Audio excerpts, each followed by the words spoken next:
Mesdames, Messieurs, bonsoir et bienvenue à cette nouvelle édition du journal sur Afrique Informe Télévision. Merci de nous renouveler votre confiance au quotidien. Ouvrons ce journal avec une actualité très importante et capitale, il faut le dire. La journée mondiale de l'eau se célébrera demain 22 mars et à Douala, capitale économique du Cameroun. L'eau n'est pas du tout vital, un élément vital. Je vous emmène en compagnie de Larry Santinda sur le pont Noir à Iteba. C'est dans le 3e arrondissement de la ville de Douala. Là-bas, l'eau n'est pas une source de... L'eau est une source de malheur pour les populations. Regardons. L'eau, c'est la vie. Cette vie, célébrée chaque 22 mars depuis 1993 à l'initiative des Nations Unies, sensibilise à la situation des 2,2 milliards de personnes qui vivent sans accès à de l'eau salubre dans le monde. À l'occasion, l'équipe d'Afrique Informe Télévision a décidé de rendre visite aux populations d'Iteba au lieu du village dans le 3e arrondissement de la ville de Douala. À cet endroit réside un pont mythique, le pont Noir. Il est 13h et la marée est basse. Non loin, une petite entreprise informelle mène son activité de tous les jours, la vente du bois. Ce bois en provenance de l'île de Manoka est transporté par ces pirogues une fois la marée haute. Le plus gros défi de la journée pour ces jeunes hommes, c'est de faire avec ces odeurs nauséabondes, parfumant au passage l'espace. Il y a des moments, les odeurs, surtout quand la marée arrive. Oui, bon, ça sentait plus avant quand il y avait des maisons d'habitation à côté là. Bon, depuis qu'on a détruit, on a moins d'odeurs concernant l'eau là. C'est constamment, quand il ne pleut même pas, les odeurs sont encore très élevées. Puisque les gens vident les poubelles à l'intérieur, beaucoup de choses, toutes les saletés sont à l'intérieur. L'eau là a bien les odeurs. Quand on est déjà habitué, on ne sent plus l'odeur. Ça c'est clair. Quand tu es déjà à cause de quelque chose, tu as ça régulièrement, ça devient l'habitude. Donc c'est quand l'odeur monte beaucoup qu'on peut savoir qu'il y a un petit changement. Dans cette eau noircie, pour la plupart par des vidanges faites par les aéroports du Cameroun, l'insalubrité y a également élu domicile. Cela fait d'ailleurs plusieurs années que la société Isacam, en charge de la salubrité au Cameroun, n'y est pas passée. Pour se débarrasser des déchets, les plus soucieux utilisent cette maison abandonnée comme dépotoir. Pour les autochtones, le pont Noir sert de fosse septique et surtout de poubelle. En cette période de petite saison de pluie, les cœurs battent la chamade.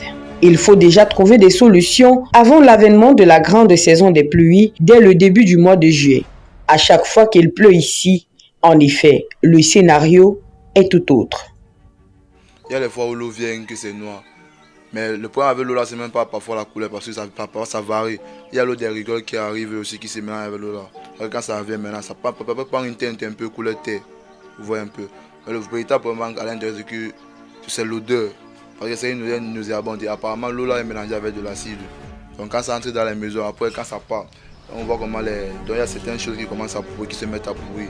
Les canapés, les lits et consorts. Quand ça touche même les assiettes, après il y a la rouille. Il n'y a pas de changement sur le volume de l'eau qui monte. Quand il y a marée haute, on est inondé. Donc si vous voulez monter la maison jusqu'à ce niveau, ça c'est presque au niveau de l'ancienne fenêtre. Parce que l'eau devait déjà rentrer par la fenêtre ici. Oui. Donc j'ai monté comme ça pour prévenir. Même mon voisin que vous voyez là, est obligé de monter sa porte au même niveau. Pour qu'on soit libéré au moins pendant peut-être 10 ans si on ne travaille pas. Oui, avant que ça commence à nous inonder. Ici, l'eau nous dérange énormément en saison pluvieuse. Deux fois, même dans des simples périodes de marée, même quand il ne pleut pas, l'eau sort sur la route.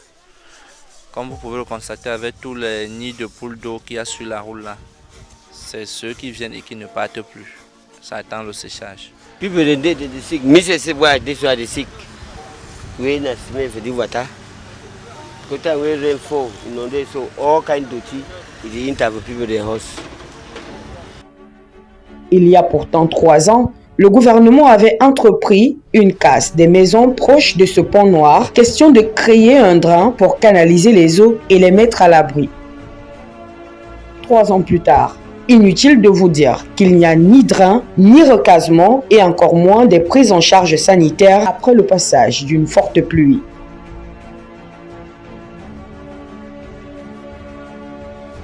Nous avons des grandes surfaces. Tout le long de l'eau a été détruit par le gouvernement, pensant qu'il devrait drainer, curer l'eau.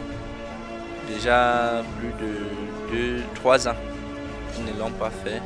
Donc nous vivons le même phénomène que les années antérieures. Nous savons de chaque saison pluvieuse, nous attendons, on sait que l'eau doit venir nous trouver, c'est comme ça chaque année. Ça fait il y a presque 3 ans qu'on a détruit, on observe que rien n'a été fait. Et aujourd'hui ça a changé, quand il pleut, l'eau ne... Bien au contraire, l'eau sort de son nid, puisque comme vous voyez, il y avait les maisons partout et puis l'eau circulait dans son nid. On n'avait pas de problème d'inondation ici. Mais curieusement, depuis la destruction, quand il y a inondation, quand il pleut un peu, il y a inondation. Donc bien au contraire, la destruction n'a pas arrangé. Il y a eu ça a plutôt endommagé. Donc depuis de 2015 jusqu'à 2018, on n'avait jamais eu inondation. On n'avait plus eu inondation, mais depuis la destruction, ça, on commence à avoir. Pour l'heure, les populations implorent activement le gouvernement de jeter un regard favorable sur leur situation. Rappelons que la présence de polluants dans l'eau peut conduire à des effets néfastes sur la santé tels que l'hépatite, l'encéphalite, la gastro-entérite, la diarrhée, les vomissements, les maux d'estomac et également des problèmes de reproduction et des troubles neurologiques.